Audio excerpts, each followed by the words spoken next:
What's up, guys? My name is Spencer Turley, and this is the track review of Railin-Winter. So I'm going to try to rail it here for you guys. So it's pretty cool. It definitely, obviously, the snow vibe, and the ground feels like, it definitely feels like ice, you got that super, like, no friction feeling, but yet when you get going really fast, it's like super sketchy, So you definitely got to be careful when you get on those high speeds because it'll start just washing out on you and doing all kinds of stuff. This triple right here is pretty sketchy. The face and the landings, are built a little bit weird. It's like they're not smoothed out all the way or something. Same way with pretty much every jump on this track, but and all the berms are pretty much the same in every single corner. It's just them berms where you can just rail it like there's not even a corner there, so pretty cool. This triple right here is pretty tough to huck on the 252 stroke. I actually cased it pretty bad, so I was just going to turn around here and try to re-hit this uphill jump. So it's pretty cool. You can just kind of float up this hill and you kind of get up on this mountain, so it's always cool.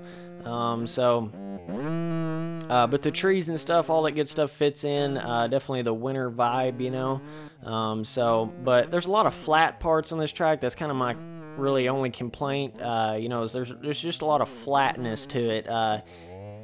That's one thing, I don't know, that just takes away the realism real quick on a track when you have any part that's perfectly flat. Like, even if you want it to be flat, just make all of it like down into the ground a little bit, and it'll just make it feel that much more realistic, and I've made plenty of flat tracks, don't get me wrong, but it takes away from it for sure when you get them way too flat, but cool triple there before, and then the double, that may be a triple, I'm not sure, but just overall it is pretty cool.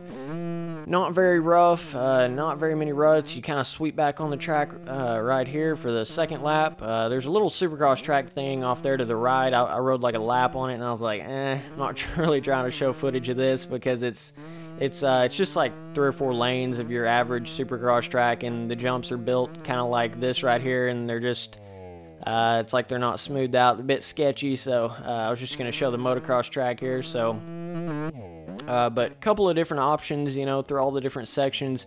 I definitely do not recommend taking this inside right here because it's pretty tough to, you hit this and then it's like, what do? You know what I mean? It's just a whole lot better to triple in instead of double in, so that outside's definitely smarter. So tried to huck this triple again, didn't quite work out for me, but still kept it on 2 wheels so I could hold down the gas for this. When you're on a 450, it's way easier to hit. I'm definitely making it look way harder than it really is. Just overall, a pretty decent track. All